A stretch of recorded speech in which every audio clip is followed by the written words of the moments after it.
Hello and welcome to a little tutorial on how to use switch statements in Swift. So switch statements are pretty close to if statements in that it's kind of a way to say, hey, if this certain thing is happening, then run this bit of code. You can kind of make decisions with these switch statements. So we're going to use a little bit of a fun example to learn this. We're going to be doing anger management. Rah! So we're just going to walk through a little program that says, depending on your anger level, I have these words to say to you, sort of a thing. So I made a little playground, and to kind of show how cool switch statements are, I kind of made my program with if statements.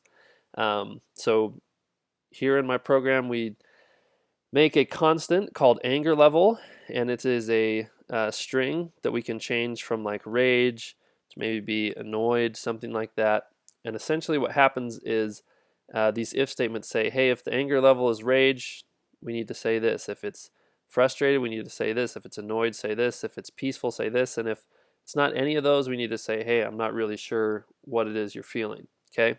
So pretty simple example, but if you'll notice, this is very messy. Like, it's kind of hard to pick out, okay, where is it? Oh, now it's equal to rage. Oh, frustrated, because these things aren't always the same length, and it's a little bit hard to read. At least I think this looks very cluttered, and this is a great use for switch statements. So I'll kind of do the switch statement down below, and I think you'll see the light about why this is so cool.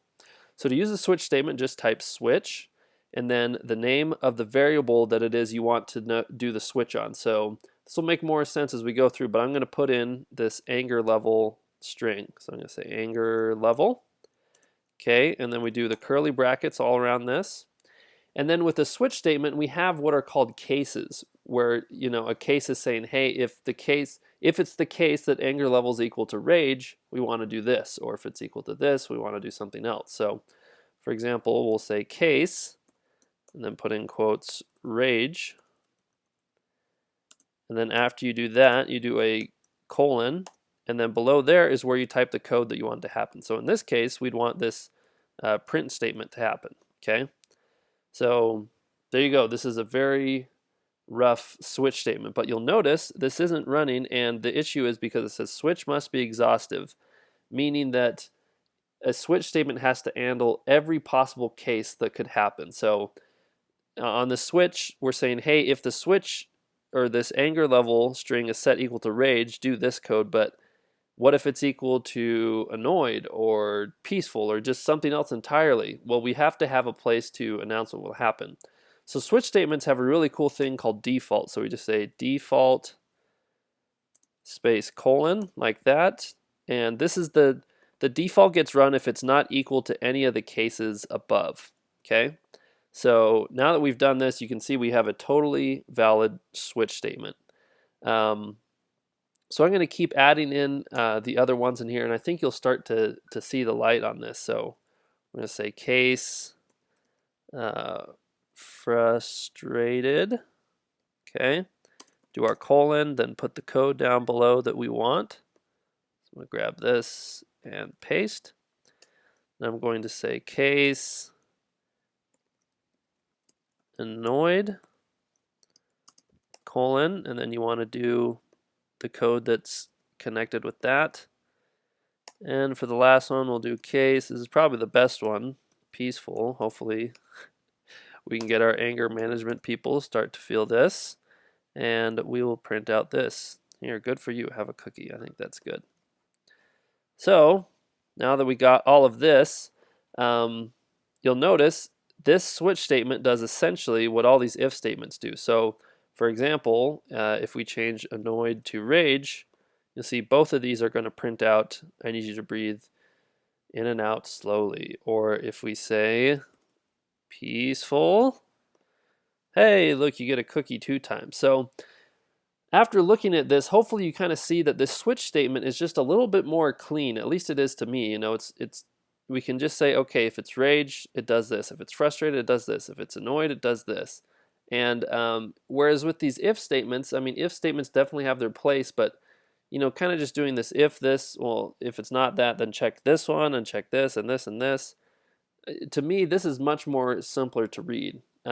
So That's why I think in this case it's a great use. But let's talk about other things you can do switches with. You can do switches with any type of value. So here we're doing it with a string, but if we wanted to, for instance, say, you know, let age be equal to 26, then we can do a switch that says, do a switch on age. So this is how these switches work. You're saying, okay, for this variable or constant, I'm going to do some different things depending on what the case is. So for age, we can say case,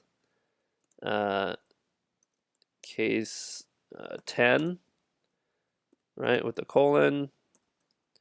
You are 10 years old. Case 20.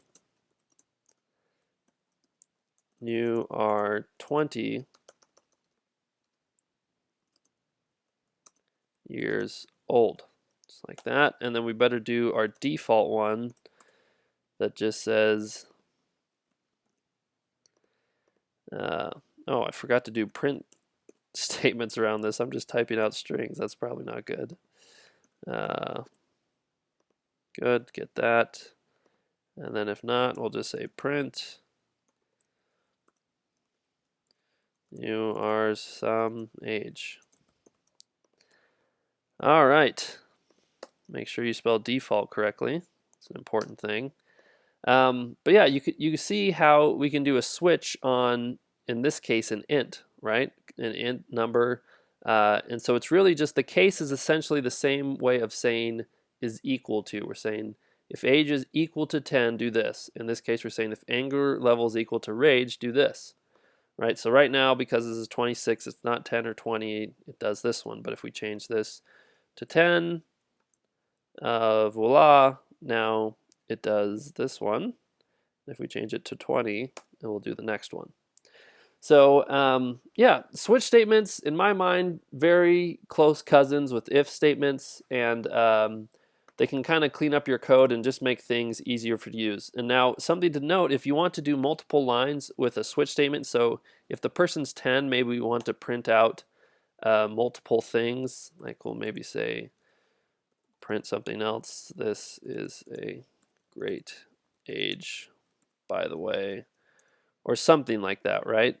So if you have these multiple lines, it's totally fine. You can just do that as much as you want.